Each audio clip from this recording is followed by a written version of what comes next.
नाशिकमध्ये जाणीवपूर्वक दंगल घडवण्यात आल्याचा आरोप मुख्यमंत्री फडणवीसांनी केलाय। कोर्टाच्या निर्णयानंतरच अतिक्रमण काढलं जात होतं असंही त्यांनी म्हटलंय। फडणवीसांनी सांगितलं दंगल घडवली याचं कारण जाणून बुजून जाणीवपूर्वक ही दंगल घडवण्यात आल्याचं फडणवीसांचं म्हणणं आहे। काठेगल्लीतील अनधिकृत दर्ग्यावरती कारवाई करण्यात आल्यानंतर दंगल भडकली होती आणि ही दंगल जाणीवपूर्वक भडकवण्यात आल्याचं फडणवीसांचं म्हणणं आहे। नाशिकमध्ये अतिशय सुनियोजित पद्धतीनं दंगल घडवण्याचा प्रयत्न झालेला आहे।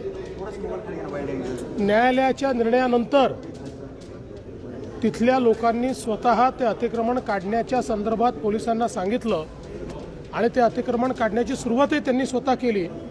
त्याचवेळी ही सगळी जी मंडळी दंगलीमध्ये दिसत आहेत या मंडळींनी जाणीवपूर्वक त्या ठिकाणी दगडफेक केली, जाणीवपूर्वक त्या ठिकाणी दंगा तयार केला आणि म्हणूनच त्यांच्यावर कडक कारवाई जी आहे ती करण्यात येते।